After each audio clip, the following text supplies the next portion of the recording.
నా దేవా, జీవం కలిగిన గొప్ప తండ్రి, మహిమగల మహారాజా, నిన్న నేడు నిరంతరం ఏకరీతిగా ఉన్న తండ్రి, తిరిగి మరొకసారి సాయంకాల సమయంలో నీ పరిశుద్ధ పాద సన్నిధికి మమ్మల్ని నడిపిస్తున్న నీ ప్రేమ కృప అంతని బట్టి స్తుతించి ఆరాధిస్తున్నాను. ప్రభు దినంలో ఉదయకాలం నుంచి ఆయన కొంత సమయం నీ పాదసంలో గడుపుటకు తిరిగి మళ్ళీ ఒకసారి తండ్రి నీ పాదసంలో కనబడే భాగ్యం మాకు అనుగ్రహించేందుకే స్తోత్రములు. యెహోవా, తమకు దేవుడుగా గల జనులు ధన్యులు అని నీవు సెలవిచ్చిన రీతిగా తండ్రి, నీవు మా దేవుడుగా కాగలుగుతూ వచ్చిన మమ్మల్ని ప్రజలుగా చేసుకొని నీ సన్నిధిని తండ్రి నిత్యం ఆనందించే కృపను మాకు అనుగ్రహిస్తూ వచ్చేందుకే స్తోత్రములు. తండ్రి, ఈ సమయంలో నీ పాదసంధిలో మేము గడిపే సమయాన్ని మాకు దీవెనకరంగా చేయండి. మరోసారి ఎవరైతే రక్షణ, మారు మనసుకు అనుభవం, సరైన విశ్వాసం లేని జీవితం ఎవరైతే ఉందో తండ్రి, అటు వారితో మాట్లాడి మా హృదయాల్లో నీ కార్యం జరిగించమని యేసుప్రభువు వారి యొక్క తండ్రి అటు వారి హృదయాల్లో నీ కార్యం జరిగించి తండ్రి, సంఘములకు వస్తున్న నీ ప్రజలైన వారిని బలపరచమని ఈ చేతులు అప్పచెప్పుకుంటూ యేసుప్రభువు వారి ఘనమైన నామములు స్తుతించి ప్రార్థిస్తున్నాము తండ్రి. ఆమేన్.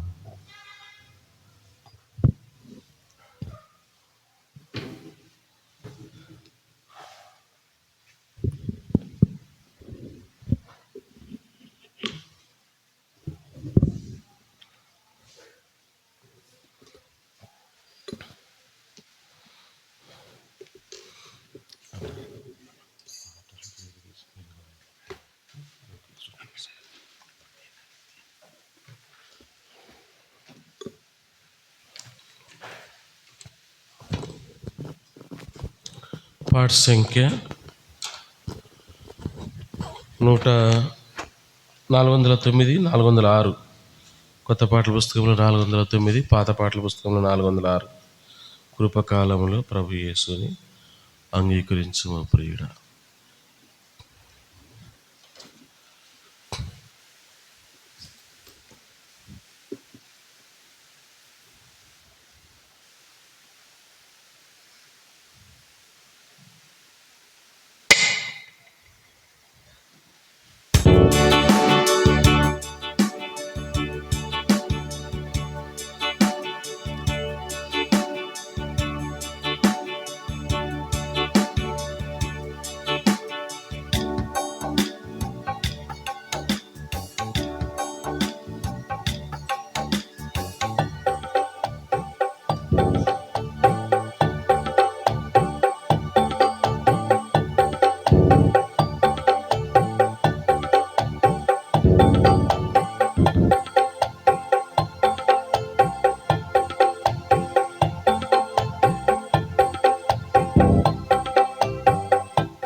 కృపకాలములో ప్రభు యేసుని అంగీకరించుము ప్రియుడా.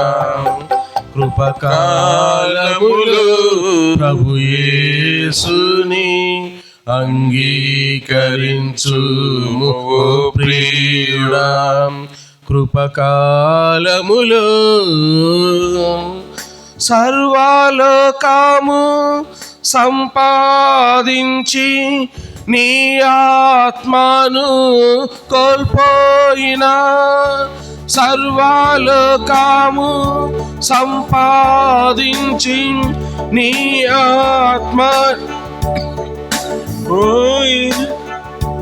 మిత్రుడానికేమి లాభముండును, మిత్రుడానికేమి లాభముండును, ఈలాటి జీవాముతో యేసుని ప్రేమ స్వరము విని తెరువుని హృదయము. ప్రభు యేసుని చరణములు చేరి అనంత ముక్తి పొందు. ప్రభు యేసుని చరణములు చేరి అనంత ముక్తి పొందు. కృపకాలములు ప్రభు యేసుని అంగీకరించుము ఓ ప్రియుడా. కృపకాలములు ప్రభు యేసుని అంగీకరించుము ఓ ప్రియుడా. కృపకాలములు ధర్మ కర్మ సంస్కారము వలన పరిశుద్ధుడావు కాలేరవు. ధర్మ కర్మ సంస్కారము వలన పరిశుద్ధుడావు కాలేరవు.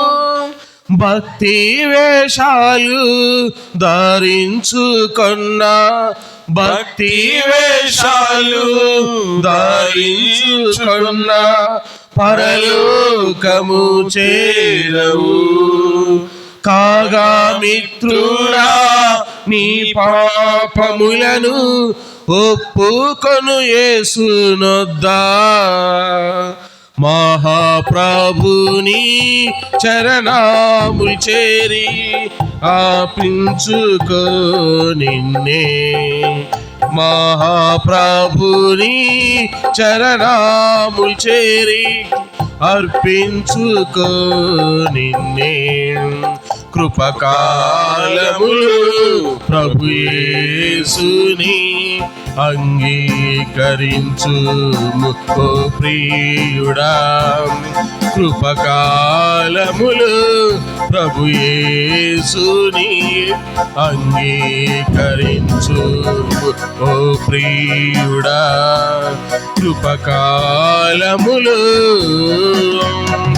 ప్రభు యేసుక్రీస్తు నిత్యారక్షణకు ఏకైక మార్గం గ్రహించుకో.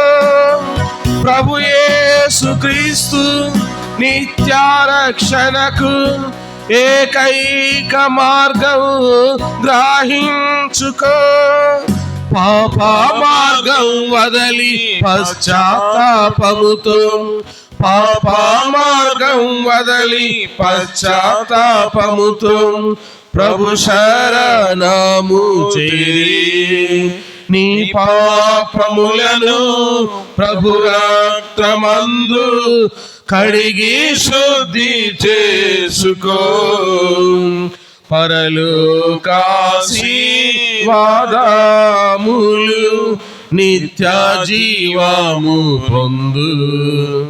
పరలోకాశీర్వాదములు నిత్య జీవము పొందు. కృపకాలములు ప్రభు యేసుని అంగీకరించుము ఓ ప్రియుడా. కృపకాలములు ప్రభు యేసుని అంగీకరించుము ఓ ప్రియుడా. కృపకాలములు క్రీస్తుల పూర్ణ నిత్య జీవం పరలోక ఆశీర్వాదములు.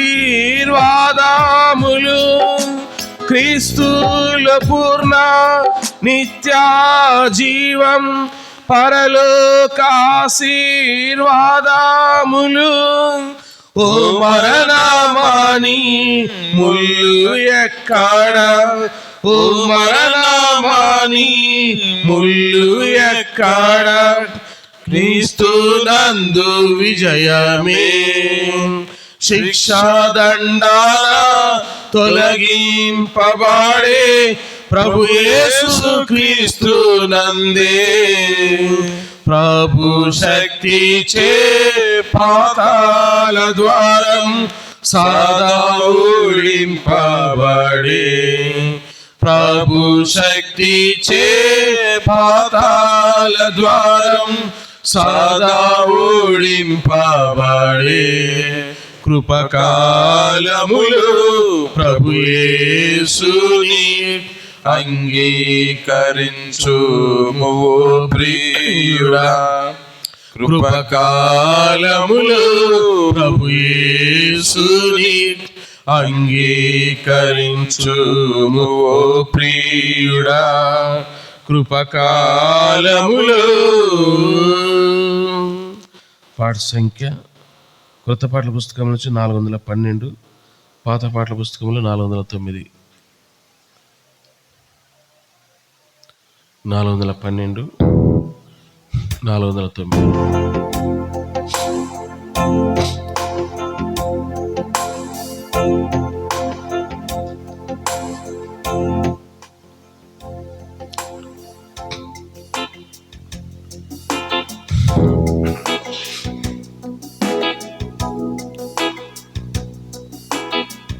నా మాట వినుమని ప్రభువా నేను, నా మాట వినుమని ప్రభువా నేను, నిన్ను రక్షింపను పిలచుచుండే, నిన్ను రక్షింపను పిలచుచుండే, నా మాట వినుమని ప్రభువా నేను, నా మాట వినుమని ప్రభువా నేను. పాపుల రక్షకుడు యేసు ప్రభుండు, పాపుల రక్షకుడు యేసు ప్రభుండు, నీతిమంతుల కాదు పాపుల పిలచన్, నీతిమంతుల కాదు పాపుల పిలచన్, నిన్ను హృదయం బారా ప్రేమించెను, నిన్ను హృదయం బారా ప్రేమించెను, ప్రేమించెను, నా మాట వినుమని ప్రభువా నేను, నా మాట వినుమని ప్రభువా నేను.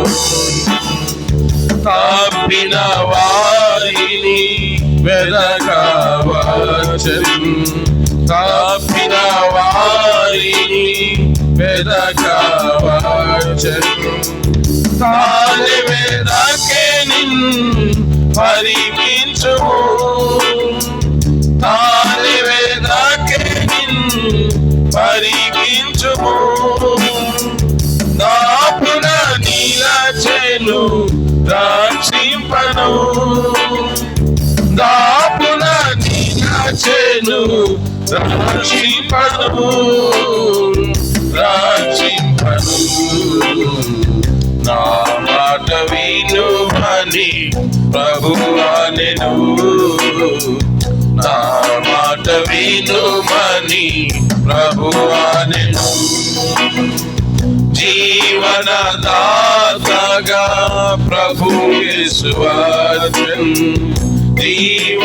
జీవనదాతగా ప్రభు యేసు వచ్చెను, నిత్య జీవము నీకు కలిగించును, నిత్య జీవము నీకు కలిగించును, కావున ప్రభుని దరిచేరెను, కావున ప్రభుని దరిచేరెను, దరిచేరెను, నా మాట వినుమని ప్రభువా నేను, నా మాట వినుమని ప్రభువా నేను.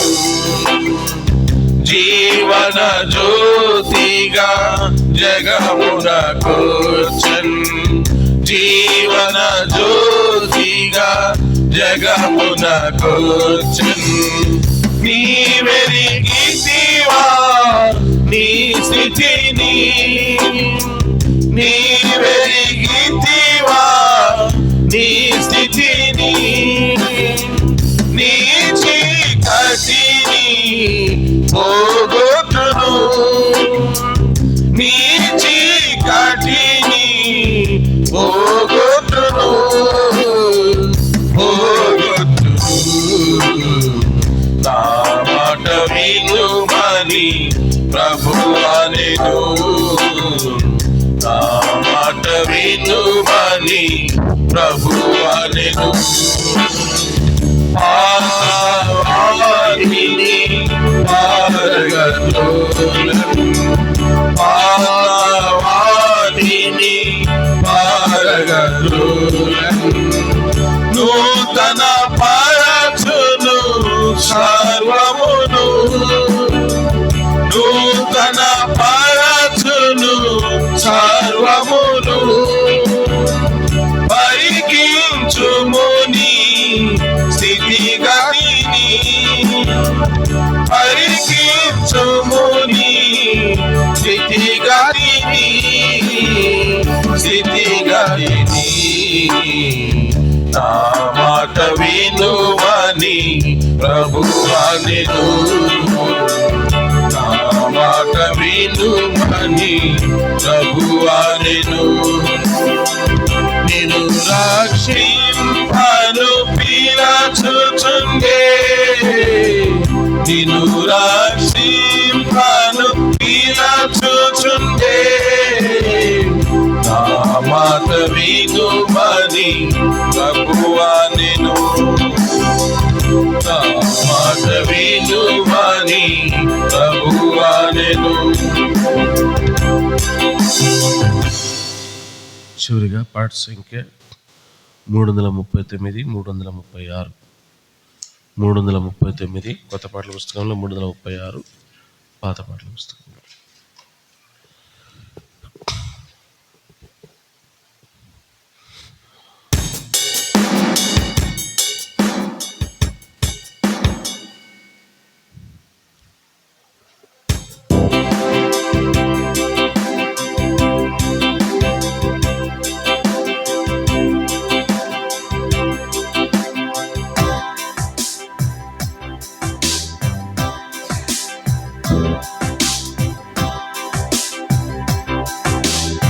యేసుని స్వీకరించు క్రీస్తేసుని స్వీకరించు నీ హృదయపు ద్వారము తెరుము త్వరితము తానే ప్రవేశించును నీ హృదయపు ద్వారము తెరుము త్వరితము తానే ప్రవేశించును యేసుని స్వీకరించు క్రీస్తేసుని స్వీకరించు నీ హృదయపు ద్వారము తెరుము త్వరితము తానే ప్రవేశించును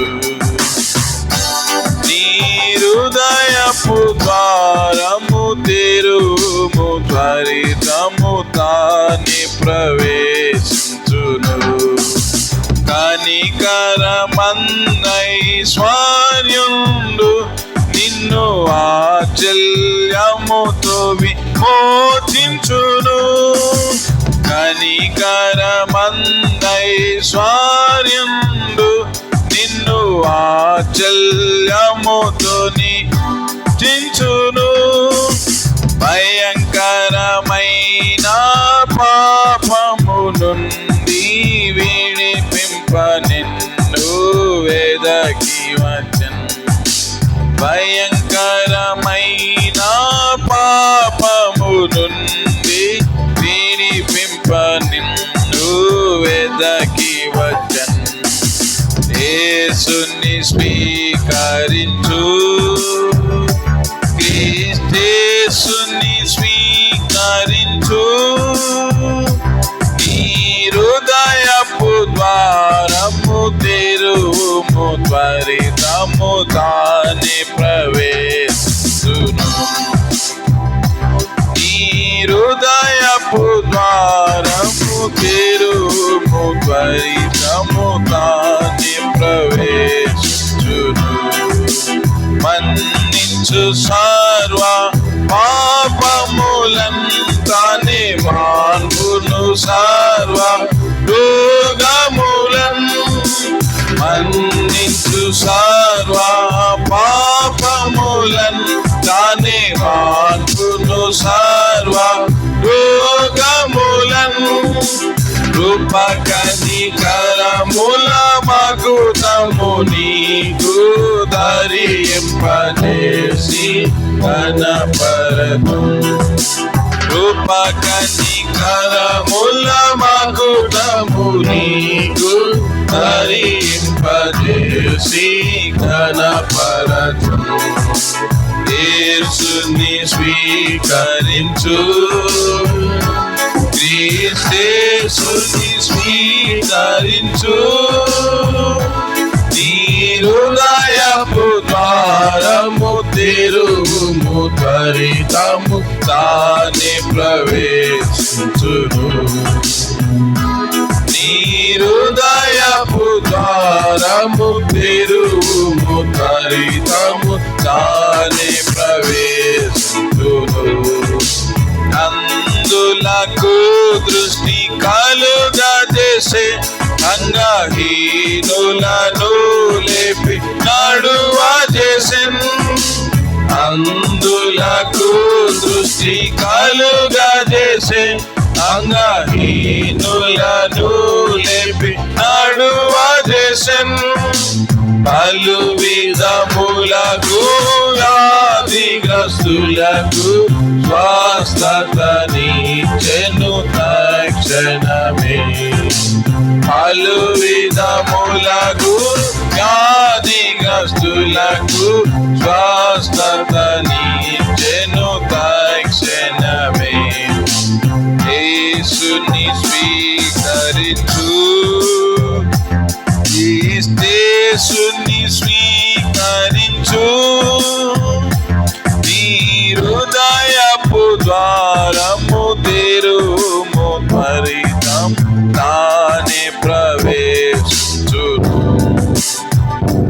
నీ హృదయపు ద్వారం తెరువుము త్వరితము తానే ప్రవేశించును పాపపు భారము భరించెన్ నీ రోగములన్నిటి తొలగించన్ పాపపు భారము భరించెన్ నీ రోగములన్నిటి తొలగించన్ సహించెను కొరడాదే పల బాధను జయించెను అన్ని శోధనలను సహించెను కొరడాదే పల బాధను జయించెను అన్ని శోధనలను యేసుని స్వీకరించు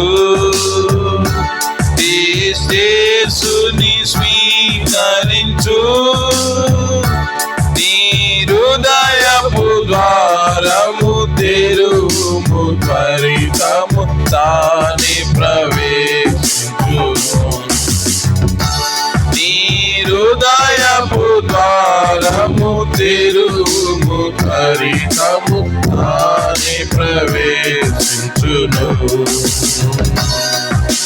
కలువరి సిలువలో వేలాడి తన రక్తము చిందించే దారలుగా కలువరి సిలువలో వేలాడి తన రక్తము చిందించే దారలుగా చేతులలో తన కాళ్ళలో చీలలు ముండ్ల కిరీటము ధరించే చేతులలో తన కాళ్ళలో చీలలు ముండ్ల కిరీటము ధరించే యేసుని స్వీకరించు క్రీస్తేసుని స్వీకరించు నీ హృదయపు ద్వారము తెరువుము త్వరితము తానే ప్రవేశించును నీ హృదయపు ద్వారము తెరువుము త్వరితము తానే ప్రవేశించును జీవమిచ్చుటకు ప్రాణమిడే మరి జయించెను ప్రతివిధ శోధనలు. జీవమిచ్చుటకు ఆదమిడే మరి జయించెను ప్రతివిధ శోధనలు. నీ కొరకై మరణించి లేచెను శక్తిమంతుడే నిన్ను రక్షింప. నీ కొరకై మరణించి లేచెను శక్తిమంతుడే నిన్ను రక్షింప. యేసుని స్వీకరించు, క్రీస్తేసుని స్వీకరించు.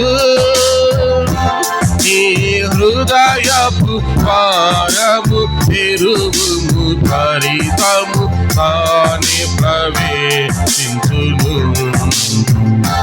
నీ హృదయపు ద్వారము తెరువుము, త్వరితము తానే ప్రవేశించును.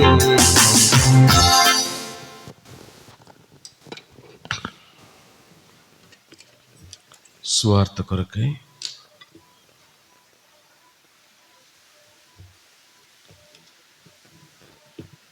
దేవుని లేఖన భాగాల్లో నుండి లూకా రాసిన సువార్త 4వ అధ్యాయం 27వ వచనం. లూకా రాసిన సువార్త 4వ అధ్యాయం 27వ వచనం. దయచేసి అందరం కలిసి చదువుకుందాం.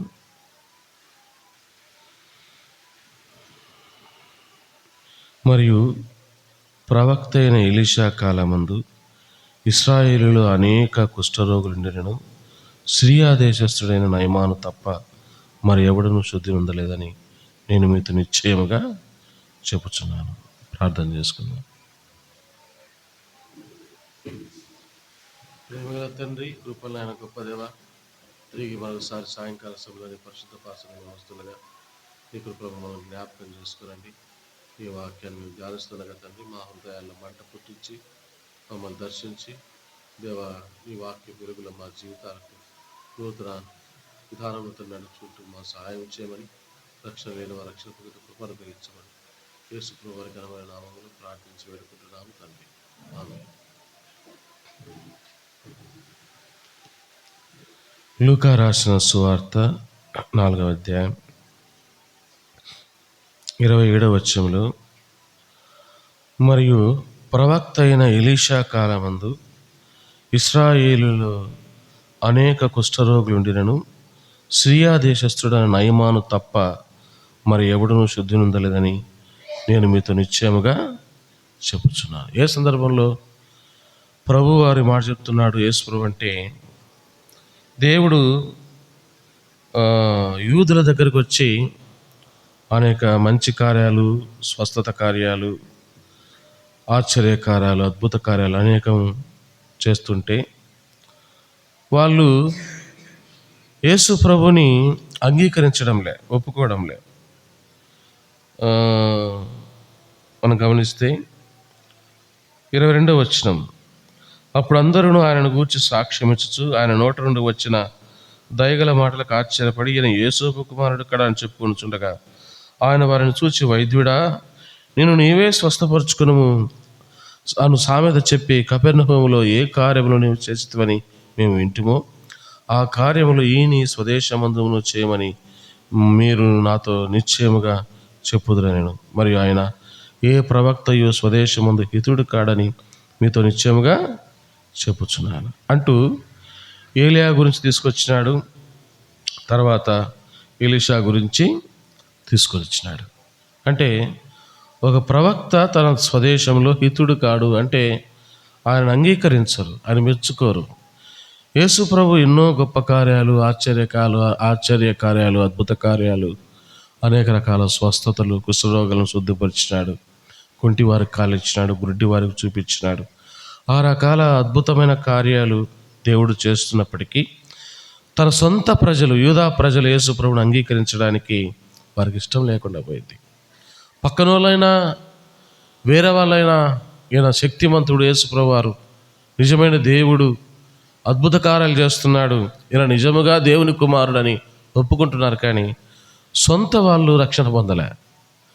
నాకు విచిత్రం ఏంటంటే, మన సహోదరులు ఇద్దరు నా కాడికి మొన్న వచ్చినారు. వచ్చి రమణమ్మక్క గురించి సాక్ష్యం చెబుతూ ఇద్దరు మందిరానికి రారు. వాళ్ళిద్దరు అక్క వాళ్ళు ఇంట్లో ఉన్న భార్యలు ఇద్దరు మందిరానికి వస్తారు. ఇప్పుడు ఆ అక్క వాళ్ళు కూడా ఇప్పుడు ఈరోజు ఆబ్సెంట్ అయినారు. ఇప్పుడు ఈ మీటింగ్కి ఇద్దరు ఆబ్సెంటే. వాళ్ళిద్దరు భర్తలు నాతో, ఎవరు సుబ్బరాయుడు అన్న ముందు నిలబడి, సుబ్బరాయుడు రాలేదు అప్పటికి, అప్పుడు అన్న రాలేదు, నాతో చెప్తున్నారనమాట. అక్క అని చెప్పి అక్క గురించి చెప్తూ, ఆ ద్వారా ఇప్పుడు శ్రీరాములు అన్న భార్య ఒకప్పుడు ఆమె దూషించేది అట్టా ఇట్టని, తర్వాత మళ్ళా కొద్ది జబ్బు వస్తా వచ్చింది అని చెప్పేసి చెప్తూ వచ్చి నాతో ఏమంటాడంటే, ముందు ఊర్లో వాళ్ళు పట్టుకున్నా అంటున్నాడు. ఎవరిని పట్టుకోవాలంట? నేను అన్నాను, ముందు మీరు మారితే మళ్ళీ వాళ్ళని పట్టుకోవచ్చు అని చెప్పిన. ఇప్పుడు నా మాట ఏంటంటే, బైబిల్ చేత పట్టుకొని క్రైస్తవులమని పిలుచుకుంటూ మనం తాగుతూ ఊగుతూ ఆడుతూ ఉంటే మనం పోయి ఇతరులకు ఏం చెప్పగలం? సువార్త చెప్పండి. మనం పోయి సువార్త వేరే వాళ్ళు చెప్తే నమ్ముతారా? మన జీవితాలే బాగాలేకపోతే మనం పోయి పక్కన వాళ్ళకి యేసుప్రభువుని నమ్ముకునేట వాళ్ళు నమ్ముతారా? ఊర్లో వాళ్ళు. అవునా కదా చెప్పండి. నేను ఎందుకు ఈ మాటలు చెప్తున్నా అంటే, అప్పుడు నేను అన్న వాళ్ళతో అన్నా, ముందు మీరు మారండి అన్న, ఆ నోట్లో దండిగా ఉంది, మీ నోట్లో దండిగా ఉంది, అది అలాంటి మీరు మానుకొని ముందు మీరు మందిరానికి రండి, ముందు మీరు జీవితాలు మార్చుకోండి, తర్వాత వాళ్ళ కాడికి పోదామని చెప్పిన. పుల్లయ్య అన్న వస్తాడు కదా, చాకలన్న గారు, ఆ అన్న అదే అక్కడున్న దేవాలయం సెంటర్లో కూర్చొని అనేకులు చెప్తాడంట, రండి పోదాం, మంచిగా వాక్యం చెప్తారా, రండి అని పిలుస్తాడంట అందరిని. ఆయన మన ఎవరు చంద్రన్న, ఆయన ఇప్పుడు యేసుబాధ ఉన్న ముందే మధ్యాహ్నం చెప్తా వచ్చినాడు. వాళ్ళు వీళ్ళంతా కలిసి, అయ్యా నువ్వు బాగా పోతానే మందిరాన్ని బాగా చేసినాడు దేవుడు అంటే, మీరు కూడా రండి, మా గురువు మంత్రిస్తాడు అన్నట. ఏం చేస్తాడంట, మా గురువు మంత్రిస్తాడు, రండి మీరు కూడా అని చెప్పినాడంట. దేవుని బిడ్డలు ఎందుకు చెప్తున్నానంటే, ఒక్కోసారి క్రైస్తవులుగా ఉంటూ మనమే నిజమైన దేవునికి సరిగిన స్థానం ఇవ్వలేము. కానీ ఇప్పుడు నేను కొంతమంది బాప్తిసం తీసుకోలేదు విన్నానండి. ఇప్పుడు ఇక్కడ కూర్చున్న చాలామందిలో బాప్తిసం తీసుకోకపోయినా దేవుని నమ్ముకొని, ఇప్పుడు ఒక అక్క గారు కొన్ని ఏళ్ళ నుంచి ఇక్కడికి వస్తారని చెప్తూ వచ్చారు.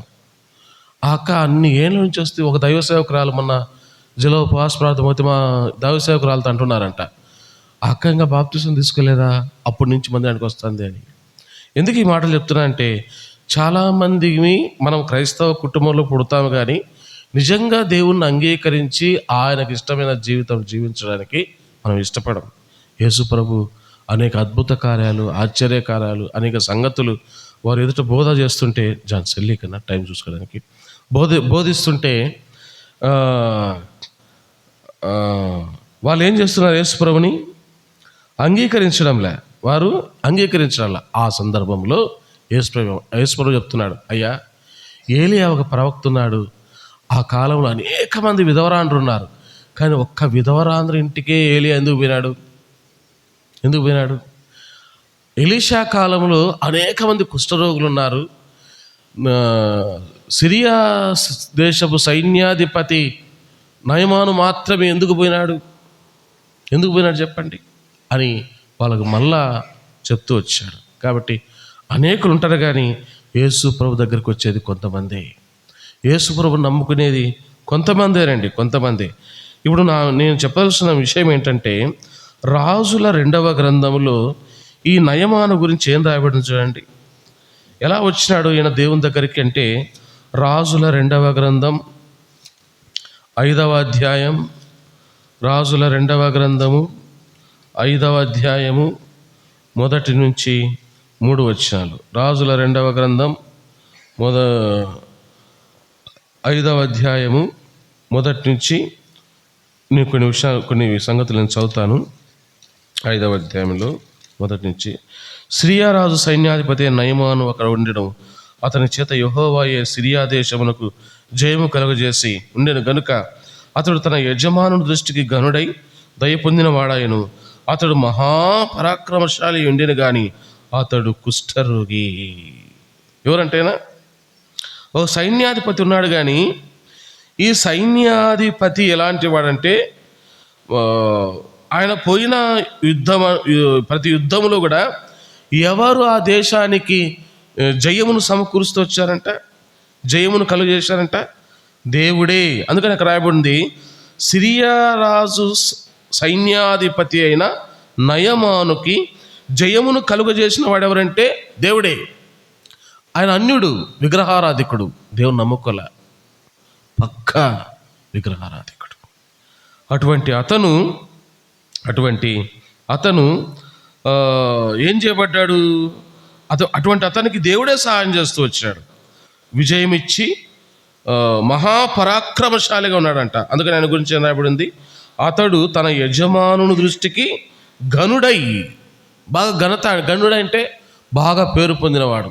ఇప్పుడు మిడ్తూరు ఉందంటే మిడ్తూరులో పేరు పొందిన వాళ్ళు, ఒక ప్రెసిడెంట్, ఒక రాజకీయ నాయకుడు, ఎవరో ఒకరు ఉంటారు కదండి.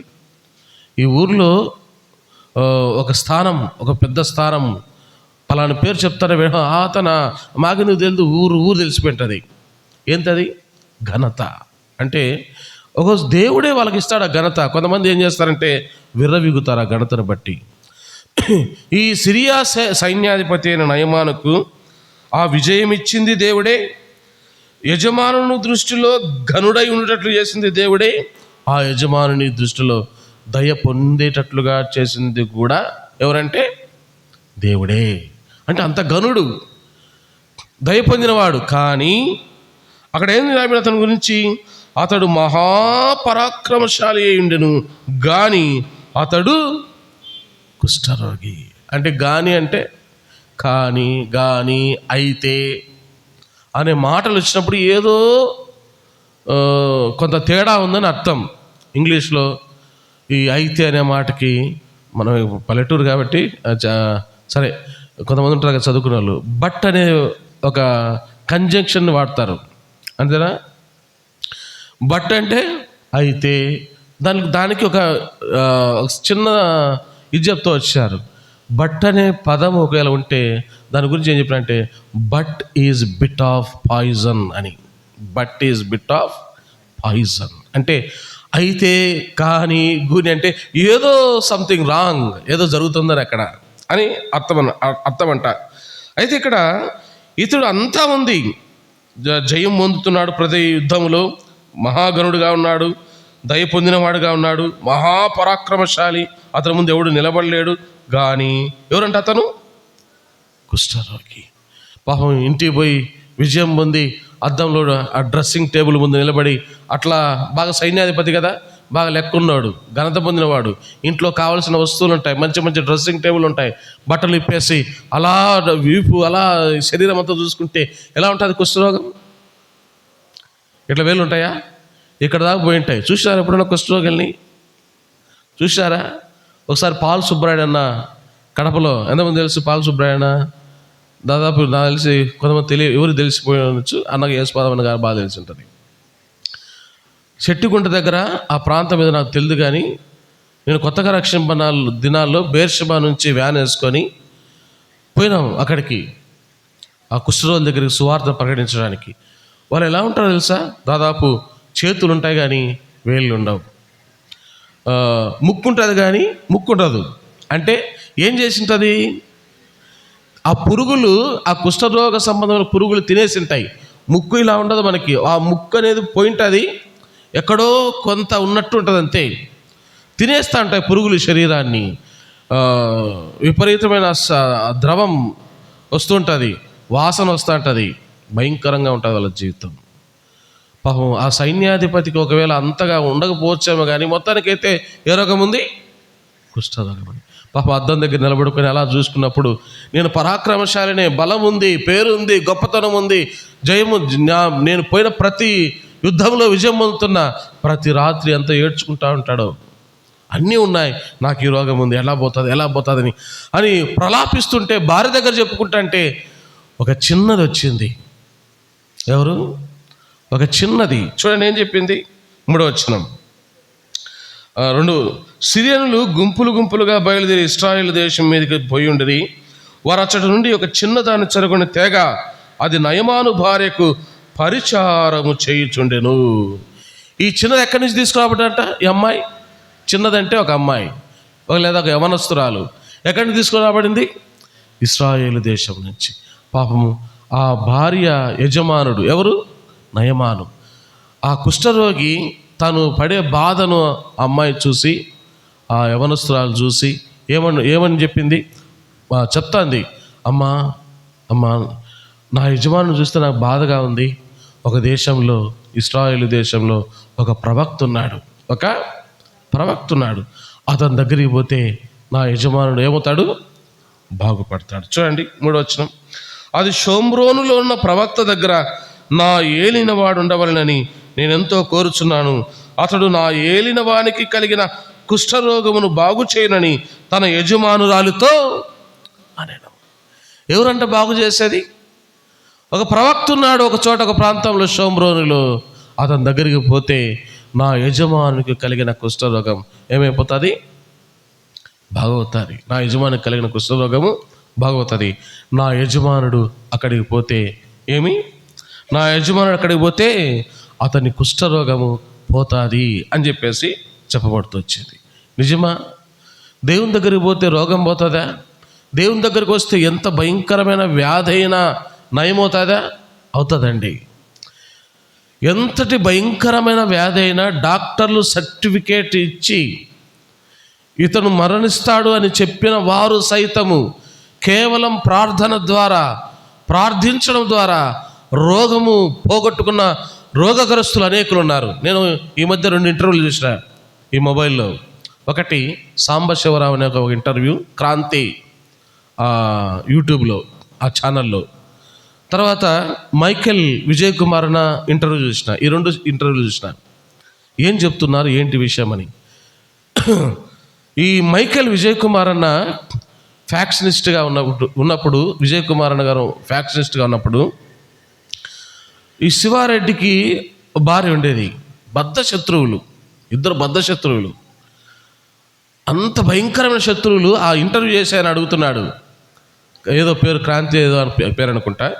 ఇంటర్వ్యూ చేసి అడుగుతున్నాను, నేను ఒక సంగతి మీ గురించి విన్నాను, అది నిజమేనా అని చెప్పి అడిగినాడు. ఏమని?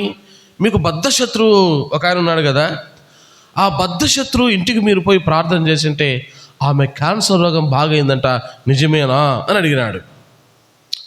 ఇది ఎలా సాధ్యమైంది? వాళ్ళు బద్ధ శత్రువులు కదా. మైకేల్ ఆ విజయ్ కుమార్ స్వయంగా ఆయన బాంబులు తయారు చేసి వాళ్ళని చంపాలని ఈ కడప రైల్వే స్టేషన్కి పోయి చాలా సంగతులు చేశాడు ఆయన. భయంకరమైన కత్తులు, కటార్లు, బాంబులే ఆయన చేతిలో. అటువంటి భయంకరమైన బద్ధ శత్రువులు ఇద్దరు. ఎప్పుడైతే ఆయన యేసుప్రభువుని నమ్ముకున్నాడో, ఆ దేవుని ప్రేమను ఎప్పుడైతే ఆయన అనుభవించినాడో, ఈరోజు కూడా సాయంకాలం వాళ్ళ భార్య చెప్తుంటే నేను వింటా వచ్చిన ఈరోజు సాయంకాలం ఆమె సాక్ష్యాన్ని. ఆయన పోయి వాళ్ళ ఇంటికి, ఆ శివారెడ్డి భార్య ఇంటికి, అప్పుడు చచ్చిపోయినాడు శివారెడ్డి గారు. చనిపోయిన తర్వాత వాళ్ళ భార్య క్యాన్సర్తో బాధపడుతుంటే శత్రువులు కదా అని కూడా ఏమనుకోకుండా యేసు ప్రభువుని బట్టి తగ్గించుకొని అక్కడికి పోయి ఆమె కోసం ప్రార్థన చేస్తే ఆమె ఆశ్చర్యపోయిందట. మీరేంటి మా ఇంటికి రావడం ఏంటి, మన ఇద్దరం బద్ధ శత్రువులం కదా అని ఆమె ఆశ్చర్యపోయిందట. అప్పుడు ఆయన ప్రార్థన చేస్తే ఆమె క్యాన్సర్ రోగం బాగైంది. ఉత్తిత్తి మాటలు కాదండి, ఏదో కల్పించి చెప్పే కథలు కాదండి ఇవి, కథలు కాదండి. ఆ సాంబశివరావు అదే క్రాంతి ఛానల్ ఏదో ఉంది, అదే అనుకుంటాను ఆల్మోస్ట్. ఆ ఛానల్లో ఆ వ్యక్తి అడుగుతున్నాడు, మీరు ప్రార్థనలు చేస్తా అంటే రోగాలు పోతాయంటే నిజమేనా? ఆయన హిందూ అని అడుగుతుంటే నిజమే అండి అన్నాడు. మా దగ్గర రండి, ఒక కథ నేను చూపిస్తాను. డాక్టర్లు సర్టిఫికేట్ ఇచ్చినారు, ఏదో ఈ వ్యక్తి ఇంకా 2-3 రోజుల్లో చచ్చిపోతాడు అని సర్టిఫికేట్ ఇచ్చి ఇంటికి పంపించినారు. మేము దైవ సేవకులు ప్రార్థన చేస్తే, ఒక సంఘంలో ఒక పాస్టర్ ప్రార్థన చేస్తే ఆయన రోగం పోయింది. ఈరోజు పెళ్లి చేసుకొని ఆయన దేవుని సేవలో ఉన్నాడు. మా తరాంటి మేము చూపిస్తామన్నాడు. 4 లక్షల మంది పైగా చూశారు ఆ వీడియో. 4 లక్షల మంది పైగా చూశారు ఆ వీడియో. ఎందుకు ఈ విషయం చెప్తున్నా అంటే, దేవుడు ఎటువంటి భయంకరమైన రోగమునైనా బాగు చేయగల దేవుడు. ఆ చిన్నది చెప్తాంది, అమ్మా నా యజమానుడు ఆ ప్రవక్త ఉన్న చోటికి పోతే అతని కుష్ఠరోగం ఏమవుద్ది? బాగవుతుంది. ఇదంతా మీకు తెలిసిన విషయమే, ఇదంతా తెలిసిన విషయమే. అయితే కొన్ని విషయాలు చెప్తాను. ఇప్పుడు ఏం చేశాడు చూడండి. నయమాను ఏం చేశాడు? 4వ వచనం చదువుతాను. నయమాను రాజు నొద్దకు పోయి ఇశ్రాయేలు దేశము చిన్నది చెప్పిన మాటలను అతని తెలియజేయగా, సిరియా రాజు నేను ఇశ్రాయేలు రాజునకు దూత చేత పత్రిక పంపించదునని ఆజ్ఞ ఇచ్చిన గనుక అతడు 20 మనుగుల వెండియు 1,20,000 రూపాయల బంగారును 10 దుస్తుల బట్టలను తీసుకొని పోయి ఇశ్రాయేలు రాజునకు పత్రికను అప్పగించిన. ఆ పత్రికలో ఉన్న సంగతి ఏదనగా, నా సేవకుడైన నయమానుకు కలిగిన కుష్ఠరోగమును నీవు బాగు చేయవలెనని ఈ పత్రికను అతని చేత నీకు పంపించున్నాను. ఇప్పుడు సిరియా సైన్యాధిపతి రాజు చెప్పినాడు, రాజు చెప్పిపోవాలి కాబట్టి. రాజు చెప్తే ఆ రాజు లేఖ రాసినాడు పక్క రాజుకి, అయ్యా నువ్వు మా కుష్ఠరోగిని బాగు చేస్తావంట కదా, మా సైన్యాధిపతి నాడు వస్తున్నాడు, బాగు చేసి పంపించు అని. ఆ రాజు ఏం చేశాడు? బట్టలు చింపుకొని ఇది ఎక్కడ గొడవ రాజు స్వామి, ఈ రాజు తమాషకి అంటున్నాడా, నాతో యుద్ధానికి కాళ్ళు దూతున్నాడా, నన్నెందుకు ఇట్లా ఎగతాళి చేస్తున్నాడు, నేనెక్కడ రోగాన్ని బాగు చేస్తా, నాకెక్కడుంది శక్తి అని చెప్పేసి ఆ రాజు బాధపడుతున్నాడు. అప్పుడు ఆ సంగతి ఎలీషా తెలుసుకొని, ఓ రాజు అది నీ వల్ల కాదు, ఒకడున్నాడు ఇక్కడ. ఎవరు? ప్రవక్త. చూడండి ఆ మాట. 7వ వచనం. ఇశ్రాయేలు రాజు ఈ పత్రికను చదివి వస్త్రములు చింపుకొని చంపుటకును బ్రతికించుటకును నేను దేవుడనా? ఒకనికి కలిగిన కుష్ఠరోగమును మాన్పుమని నా యొద్దకు తిని పంపుట ఏమి నాతో కలహమునకు కారణము అని ఇట్లు వెతుకుచున్నాడు, మీరు ఆలోచించుకున్నాడను. ఇశ్రాయేలు రాజు తన వస్త్రములు చింపుకునే సంగతి దైవజనుడైన ఎలీషాకు వినబడినప్పుడు అతడు, నీ వస్త్రములు నీవెందుకు చింపుకొంటివి? ఇశ్రాయేలీయులు ప్రవక్త ఎక్కడున్నాడని అతనికి తెలియబడినట్లు అతడు నా యొద్దకు రానిమ్మని రాజు నాకు వర్తమానము చేశాను. ఎవరి ప్రవక్త? అప్పుడు ఆ వర్తమానం రాజు దగ్గర పోయింది.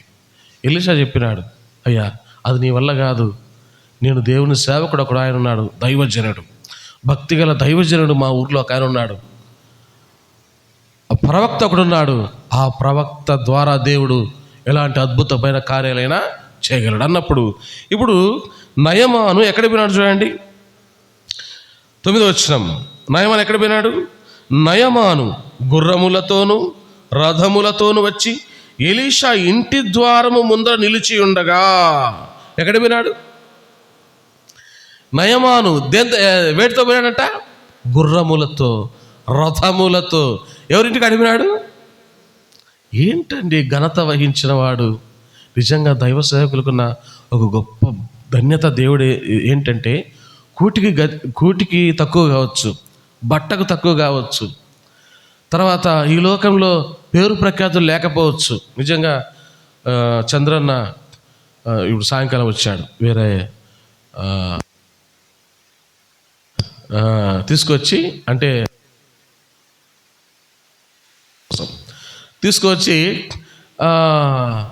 ఆయన అంత చెప్తున్నాడు మా గురువు అని. నాకు ఆ కళ్ళు తిరిగి మైండ్ బ్లాక్ అయిపోతుంది. ఆయన చెప్పినాడు మైండ్ బ్లాక్ అయిపోతుంది కదా అని. నిజంగా అండి, దేవుడు దైవ సేవకులకి ఇచ్చిన గొప్ప ధన్యత ఏంటంటే, గొప్ప వాళ్ళకి లేని ధన్యత దేవుడు ఎవరికి ఇస్తాడు? దైవ సేవకులకి ఇస్తాడండి. దైవ సేవకులు అది స్వయంగా యేసులో చెప్పిన మాట.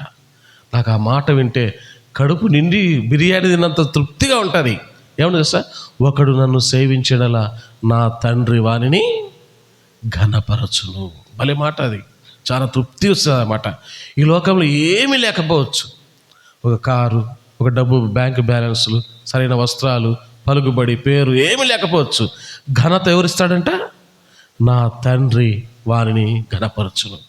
ఆ ఎలీషా ఇంటి దగ్గరికి భారీ సైన్యంతో ఎవరు వచ్చారు? నేను అడిగిన చంద్రని, ఎట్లన్నా మనం పోవాలా, ఒకవేళ పోదామంటే వ్యాన్ వేసుకొని పోదామా అని అడుగుతుంటే, అన్నా వద్దు అతడే మన దగ్గరికి వస్తాలే అని చెప్పినాడు. అతనే మన దగ్గరికి ఆ వస్తువులు తీసుకొని వస్తాలే అని చెప్తూ వచ్చాడు. ఎందుకు ఈ విషయం చెప్తున్నా అంటే, ఆ ప్రవక్త ఇంటి దగ్గరికి ఆ సైన్యంతో పోయినప్పుడు ఎలీషా ఏమన్నాడు? అయ్యా నువ్వు యోర్దాన్ నదిలో ఎన్నిసార్లు? 7 సార్లు మునిగిపోయినాడు. కోపం వచ్చింది. ఇదేంది ఎటు చెప్తాడు? నేనేదో మంత్రించి తంత్రించి ఢూమ్ బుష్ అంటేనే నా రోగం పోద్ది అనుకున్నాడు. ఈయనేం చెప్తున్నాడు? మన చంద్రన్నట్టు మాత్రం చేస్తాడంట. నేను ప్రార్థన చేస్తే ఒకసారి నువ్వు మంత్రించినావు, నాకు బాగుంది, బాగా పడుకుంటే ఆయన మాటలు బలిన వస్తుంది. అట్లా చేస్తాడా? అయ్యా నువ్వు మునిగిపో అన్నాడు. కోపం వచ్చింది ఎవరికి? ఒక సైన్యాధిపతి. మా ఊర్లో లేవా చెరువులు, మా ఊర్లో లేవ నదులు, మా ఊర్లో లేవ లాంటి కుందు నదులు. ఆయన కోపం వచ్చింది. కానీ మళ్ళీ పక్కనుండేవాడు, అయ్యా ఎందుకు కోపడతావు? ఆయన దైవజనుడు, ప్రవక్త, ఆయన చెప్పినట్టు నువ్వు చేస్తే ఒకవేళ రోగం పోతే నీకే మంచిది కదని చెప్తానే మళ్ళా పశ్చాత్తాపడిపోయి మునిగినాడు. ఎందుకు ఈ విషయం చెప్తున్నా అంటే, ఒక చిన్నది సువార్త చెప్పింది. ఎవరికి? కుష్ఠరోగి అయిన పరాక్రమశాలి అయినటువంటి ఒక యజమానునికి. ఆ అమ్మాయి ఒక పని మనిషి మాటలు నమ్మి ఎక్కడ పోయినాడు? రాజు చేత ఉత్తర్వులు పొంది ఎక్కడ పోయినాడు? ఎలీషా దగ్గర పోయినాడు. ఎలీషా మాటలు నమ్మి ఎక్కడ పోయినాడు? యోర్దాను నదికి పోయినాడు. చూడండి, యాకోబు రాసిన పత్రిక 4వ అధ్యాయం 8వ వచనం. ఎవరైతే దేవుని మాటలు నమ్ముతారో, ఎవరైతే దేవుని దగ్గరికి వస్తారో, దేవుడు కూడా ఏం చేస్తాడంట? యాకోబు రాసిన పత్రిక 4వ అధ్యాయం 8వ వచనం. దేవుని యొద్దకు రండి, అప్పుడు ఆయన మీ యొద్దకు వచ్చును. పాపులారా మీ చేతులను శుభ్రము చేసుకునడి, ద్విమనస్కులారా మీ హృదయములను పరిశుద్ధపరచుకునడి. ఎక్కడ రామంటున్నాడు? దేవుని యొద్దకు రండి. నయమాను ఘనత వహించిన వాడు, పేరు పొందినవాడు, మహాపరాక్రమశాలి, ఒక చిన్నదాని మాటలు నమ్మి ప్రవక్త కాడికి వచ్చాడు. ప్రవక్త దగ్గరకు వస్తే ఆ ప్రవక్త మాటలు నమ్మి ఎక్కడ పోయినాడు? యోర్దాను నదిలో మునుగుతూ వచ్చాడు. తను ఏంటి, నేను మునిగితే రోగం పోద్దా? డాక్టర్ల కాడికి పోయి ఉంటాడు, ఎన్ని హాస్పిటల్ దిగింటాడు, ఏమేం చేసి ఉంటాడు. నాకు అనిపిస్తుంది, ఇప్పుడు నేను మధ్యాహ్నం ప్రార్థన చేసేటప్పుడు ఒక సిస్టర్ భర్త గురించి ప్రార్థన చేయడం మర్చిపోయినా. ఇంటికి పోయిన తర్వాత కొద్దిగా బాధ వేసింది. అరే, నేను వాళ్ళ ఇల్లు దర్శించకపోయినా అమ్మ రా అంటే వచ్చింది. వాళ్ళ భర్త గురించి ప్రార్థన చేయలేకపోయినానే, మంచంలో ఉన్నాడే, చాలా బాధపడ్డాను నేను. ఒకవేళ ఆ సిస్టర్ బాధపడి ఉంటుందేమో, మనసు నొచ్చుకుంటుందేమో అని నేను చాలా బాధపడ్డాను. తర్వాత బాధపడ్డాను. ఎందుకు చెప్తున్నా అంటే, దేవుని దగ్గరకు మనం వచ్చినప్పుడు అది ఏ రోగమైనా సరే ఏం చేయగలడు దేవుడు? దాన్ని తీసేయగలడు. చూడండి, హెబ్రీయులకు రాసిన పత్రిక 11వ అధ్యాయం 6వ వచనం. హెబ్రీ 11:6. విశ్వాసము లేకుండా దేవునికి ఇష్టడైనట్టు అసాధ్యము. దేవుని యొద్దకు వచ్చువాడు ఆయన ఉన్నాడనియు, తన్ను వెదకు వారికి ఫలము దయచేవాడనియు నమ్మవలెను కదా. ఏం చేశాడు నయమాను ఏం చేశాడు? ఫస్ట్ నమ్మలా. ఏది ఎలీషా ఏం తెక్క పుట్టిందా, ఎర్రి పుట్టిందా ఈయనకి? అన్యుడు కదా, దేవుని నమ్మనివాడు. ఏది వెర్రి పుట్టింది అతనికి? ఏంది నన్ను ఏదో బాగు చేస్తాడు, ఒక మందు ఇస్తాడు, లేకపోతే మంత్రిస్తాడు, లేకపోతే ఏదైనా చేస్తాడు అని నేను అనుకుంటే ఏది పోయి మునగమంటాడే? ఫస్ట్ నమ్మలా. మళ్ళా మంచి మనసు చేసుకొని ప్రవక్త చెప్పిన మాటలు విని ఏం చేశాడు?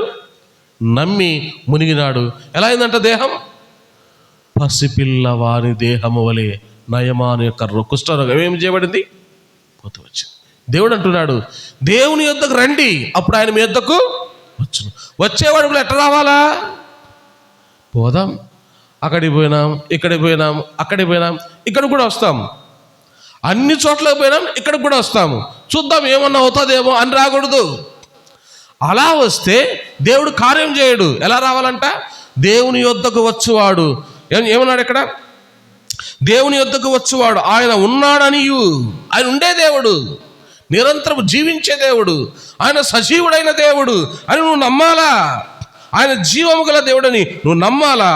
ఉన్నాడనియు, తన్ను వెదకు వారికి ఫలము దయచేయవడని నువ్వు నమ్మవలెను కదా. నమ్మి ఆయన దగ్గరకు వస్తే నీ రోగం ఏమవుద్ది? భయంకరమైన కుష్ఠరోగమైనా సరే, లోకంలో ఎవరు బాగు చేయలేని వ్యాధి అయినా సరే, పరలోకపు వైద్యుడు ఒక ఆయన ఉన్నాడు. అమెరికాలో లేని వైద్యుడు, ఇంగ్లాండ్లో లేని వైద్యుడు, వేలూరులో లేని వైద్యులు, ఒక వైద్యుడు ఉన్నాడు. ఆయన ఎక్కడున్నాడు? పరలోకంలో ఉన్నాడు. ఎటువంటి వ్యాధినైనా ఆయన ఏం చేయగలడు? శుద్ధి చేయగలడు. భయంకరమైన వ్యాధితో ఎవరు చూడలేరు ఆయన్ని. అతని రూపాన్ని అతనే చూసుకొని దుఃఖపడేవాడు, బాధపడేవాడు, ఏడ్చేవాడు నయమాను. కానీ ఎప్పుడైతే నదిలో మునిగినాడో ప్రవక్త మాటలు నమ్మి ఏమైనాడంట? పసిపిల్లవాని దేహము వలె తన దేహము అవుతూ వచ్చింది. నాకు అప్పుడప్పుడు అనిపిస్తుంది, సంఘంలో ఎవరికైనా తీవ్రంగా బాగలేకపోతే ఒక ఇద్దరు ముగ్గురు సహోదరులను లేదా ఏకీభవించగలిగితే ఒక బ్రదర్స్ అయినా తీసుకొని ఆ ఇంట్లో పోయి ఆ కుటుంబం కోసం ఒక గంట లేదా ఒక అర్ధ గంట కొన్ని దినాలు మనం ప్రార్థించగలిగితే మేలు కదా, ఆ కుటుంబానికి క్షేమం కదా అని. ఎందుకు ఈ మాట చెప్తున్నా అంటే తద్వారా ఆ కుటుంబానికి బలము ఉంటుంది, ఆదరించిన వారం మొత్తం సంఘముగా ఒక దైవ సేవకుడు కొంతమంది విశ్వాసులు పోవడం ద్వారా ఆ కుటుంబాన్ని ఆదరించిన వారం మొత్తం, బలపరిచిన వారం మొత్తం, వారి కోసం ప్రార్థన చేసిన వారం మొత్తం. విశ్వాస సహితమైన ప్రార్థన రోగిని ఏం చేస్తాంట? స్వస్థపరచును. కాబట్టి విశ్వాసంతో మనం ప్రార్థన చేస్తే, అది దేవునికి అప్పగిస్తే, ఒకవేళ దేవుడు అతను బాగు చేయగలిగితే లేయచ్చు, చక్కగా ఉండొచ్చు, ఒక ఆత్మను మనం తద్వారా సంపాదించుకోవచ్చు. అర్థమవుతుందా? కాబట్టి ఎలా రావాలంటే దేవుని దగ్గరికి ఉన్నాడు దేవుడు, ఆయన నాకు ప్రతిఫలం ఇచ్చేవాడు, నా రోగం తీసేవాడు, ఇదో నా అవసరం తీర్చేవాడు. నమ్మి ఆయన దగ్గరికి రావాలా.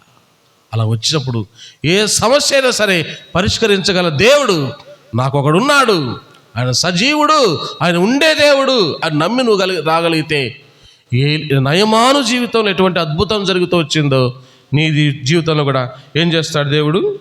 అద్భుతాన్ని చేస్తాడు. చూడండి ఒక మాట అక్కడ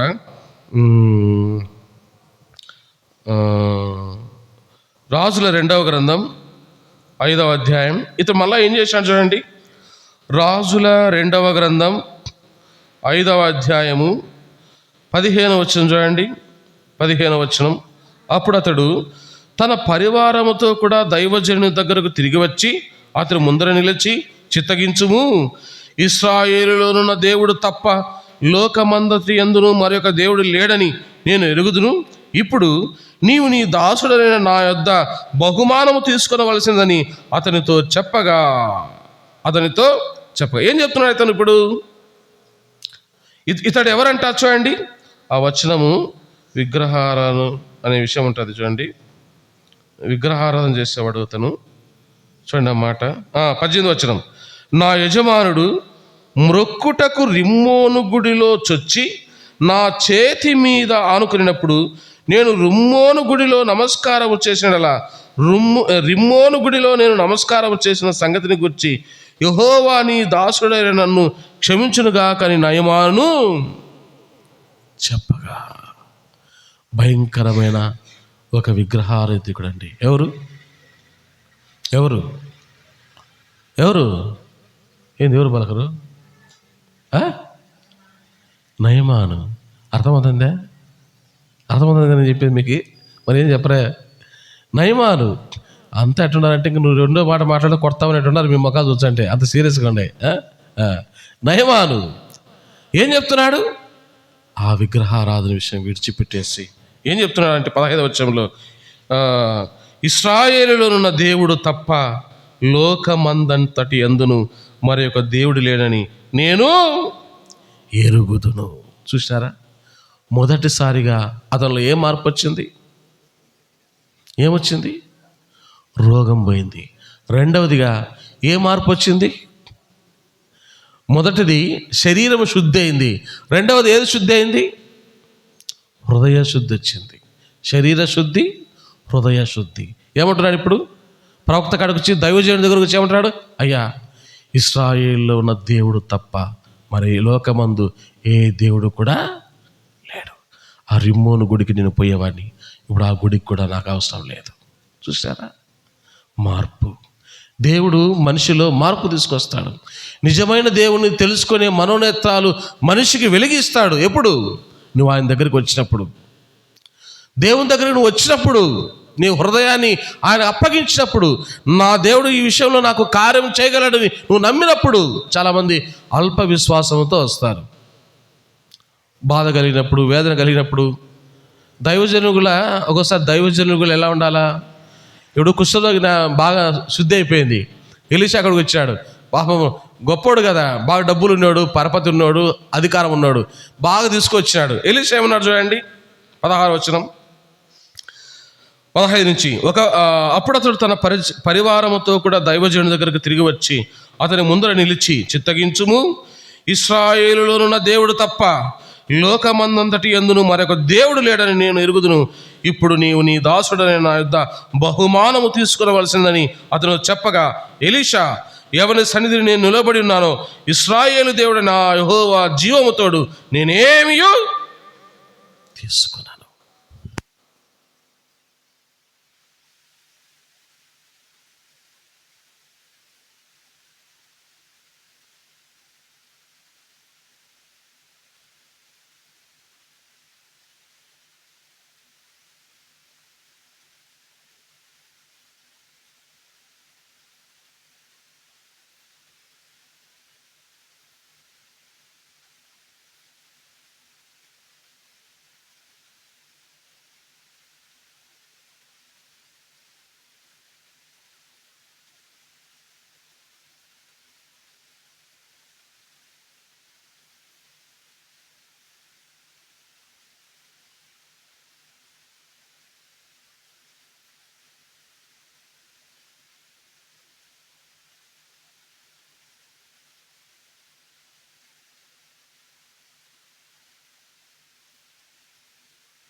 ఎందుకు ఈ మాట చెప్తున్నా అంటే, కొన్ని విషయాలు చూసినప్పుడు అది తప్పు అనిపిస్తుంది.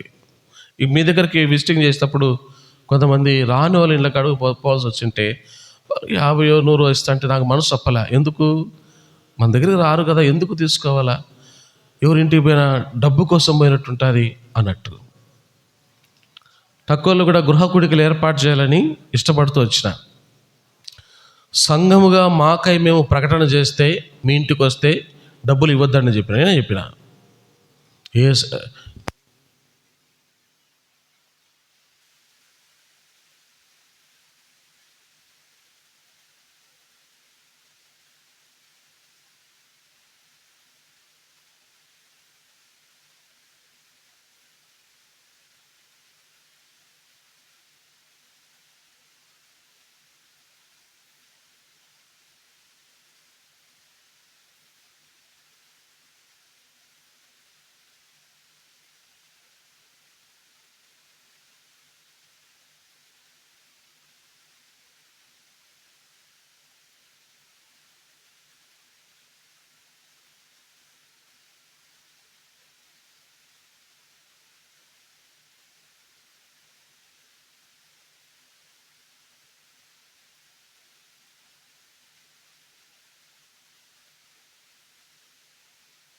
చెప్తున్నాను. ఏమన్నాడు ఇక్కడ రాజుల 2వ గ్రంథంలో నయమాను అంటే, అయ్యా దేవుడు మీ దేవుడు అంటున్నాడు. చూడండి కొన్ని మాటలు. దినవృత్తాంతముల 2వ గ్రంథం 20వ అధ్యాయం, కొన్ని మాటలు చూసి ముగిచ్చేస్తాను. దినవృత్తాంతముల 2వ గ్రంథం 20వ అధ్యాయం 20వ అధ్యాయము 20వ వచనం 20వ అధ్యాయము 20వ వచనం. అంతటా వారు ఉదయముననే లేచి తెకోవ అరణ్యమునకు పోయి వారు పోచుండగా యెహోషాపాతు నిలవబడి, యూదావారలా యెరూషలేము కాపస్తులారా, నా మాట వినుడి. మీ దేవుడిని యెహోవాను నమ్ముకొనుడి, అప్పుడు మీరు స్థిరపరచబడుదురు. ఆయన ప్రవక్తలు నమ్ముకొనుడి, అప్పుడు మీరు కృతార్థులగుదురని చెప్పాను. ఎవరు నమ్ముకుంటే మీ దేవుడిని యెహోవాను మీరు నమ్ముకొనండి, అప్పుడు మీరు స్థిరపరచబడుదురు. భయం ఎందుకు? దేవుడు మన పక్షంగా ఉన్నప్పుడు మనకు భయం ఎందుకు? రోగమే రాని, పేదరికమే రాని, ఎటువంటి భయంకరమైన సమస్య రాని భయం ఎందుకు అని అంటున్నాడు. అయ్యా మీ దేవుడిని యెహోవాను మీరు నమ్ముకోరండి. నయమాను నమ్మినాడండి, ప్రవక్త నమ్మినాడు, ప్రవక్త మాటను నమ్మినాడు, చిన్నది చెప్పిన స్వార్థను నమ్మినాడు. కాబట్టి ఆయన జీవితంలో అద్భుతం జరిగింది. శరీర సంబంధమైన శుద్ధి వచ్చింది, ఆత్మ సంబంధమైన దేవుణ్ణి తెలుసుకునే భాగ్యం తనకు కలుగుతూ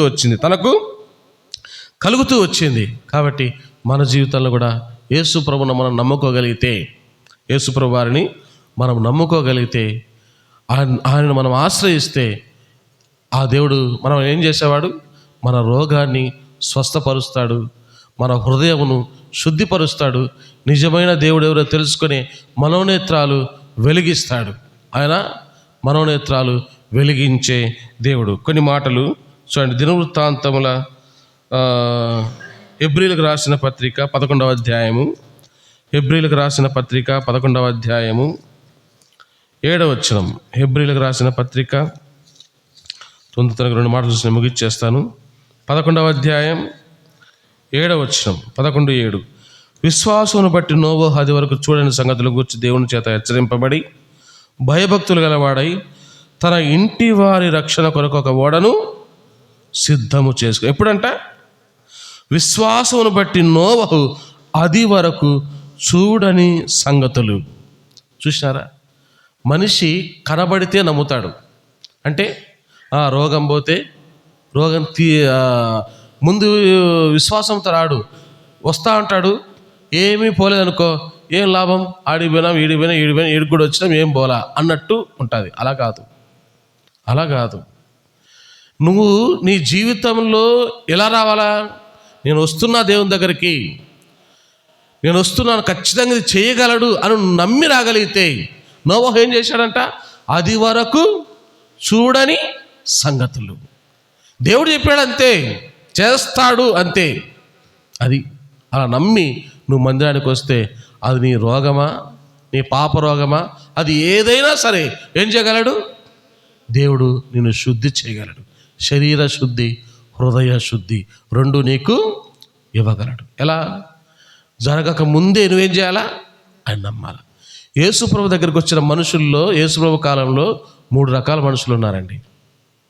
ఒకరు దేనికోసం వచ్చారు?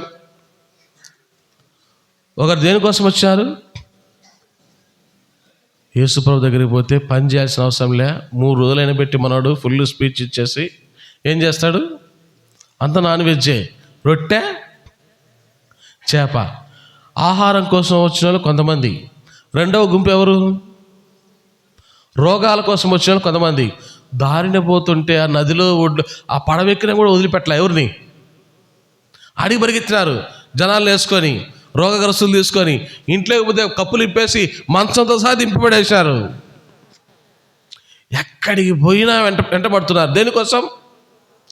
మొదటిసారిగా ఎందుకు వెంబడించారు? రొట్టె. రెండోసారిగా దేనికి వెంబడించారు? రోగం.